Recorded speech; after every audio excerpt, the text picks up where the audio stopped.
politiques et candidats prennent publiquement position au lendemain de ce scrutin présidentiel du 12 octobre dernier. Prince Michael Ngweze Ekoso, président du United Socialist Democratic Party USDP, a apporté son soutien au président sortant Paul Biya et à son parti, le RDPC. Par contre, Anicet Ekane, personnage politique, va plus loin en affirmant que Issa Chiroma Bakary est le 3e président du Cameroun. Une déclaration qui, selon certains observateurs, contribue à semer le doute et l'incertitude dans une situation déjà très volatile. Le candidat du Front pour le Salut National du Cameroun, FSNC, Issa Chiroma Bakary, avait affirmé, dans un discours diffusé sur ses réseaux sociaux, sa victoire, saluant le courage du peuple et appelant à la reconnaissance de la volonté populaire. Ateki Seta Caxton, candidat du PA, a félicité Issa Chiroma Bakary pour sa performance remarquable. Sur son compte X, il a souligné que le peuple camerounais vient de triompher et s'est adressé avec respect au président sortant pour ses années de service. Akeremuna a également livré un message fort. Dans un texte intitulé « Une nouvelle aurore », l'ancien bâtonnier appelle les institutions à honorer leurs devoirs sacrés et exhorte le président sortant à écouter la voix du peuple. Dans une déclaration datée du 17 octobre 2025, Maurice Kamto, figure de l'opposition camerounaise, a pris la parole suite à l'élection présidentielle du 12 octobre. Saluant la participation massive des électeurs, il a exprimé sa vive inquiétude face à la montée des tensions dans le pays, alimentée par des actes et comportements répréhensibles, susceptibles de compromettre l'issue du scrutin. Soulignant les souffrances déjà infligées au Cameroun par la pauvreté, le conflit dans les régions anglophones et les exactions de Boko Haram, Kamto a insisté sur la nécessité d'éviter de nouvelles confrontations violentes. Il a donc lancé un appel solennel au respect du choix des électeurs camerounais exprimé en conscience dans les urnes, insistant sur le fait que ceux qui menacent l'ordre public sont ceux qui cherchent à modifier la parole des urnes et non le contraire.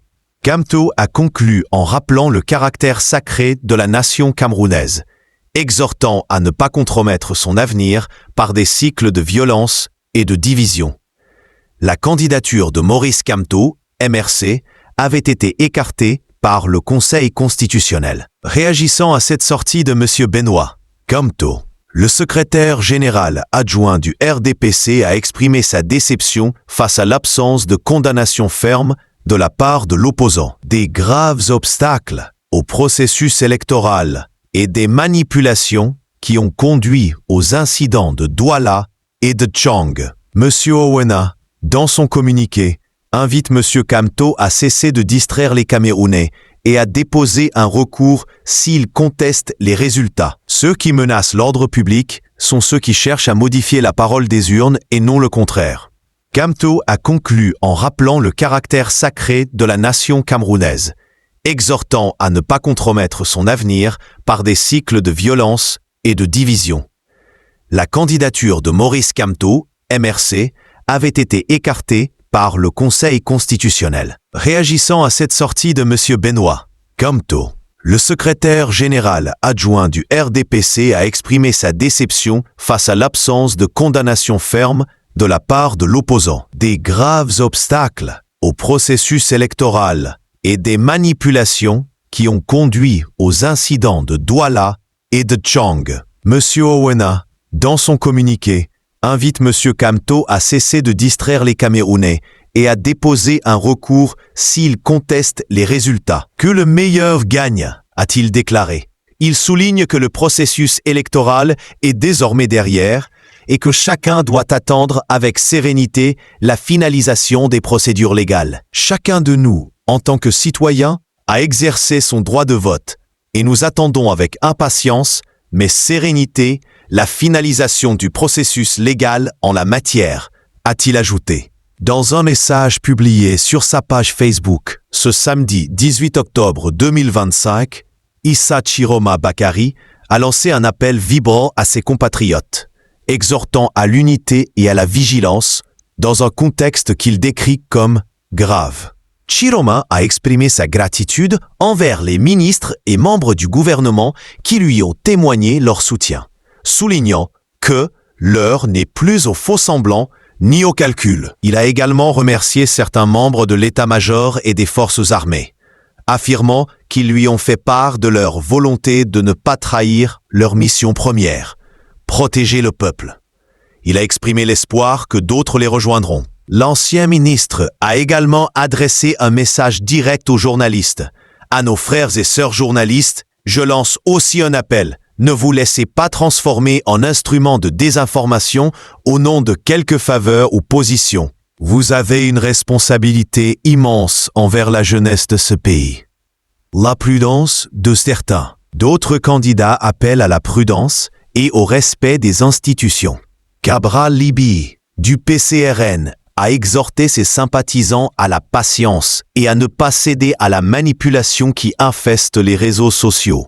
Rappelons que seuls les organes légaux de supervision détiennent la vérité des urnes. Joshua Ossie, du SDF, tout en reconnaissant que les chiffres internes de son parti ne lui sont pas favorables, a salué le verdict clair du peuple et promis de respecter la décision du Conseil constitutionnel.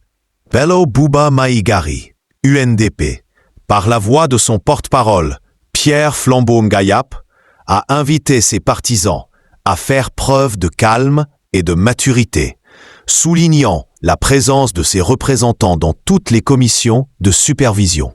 Le docteur Jacques Bouga Agbé a remercié ses électeurs tout en les appelant à demeurer calmes et confiants.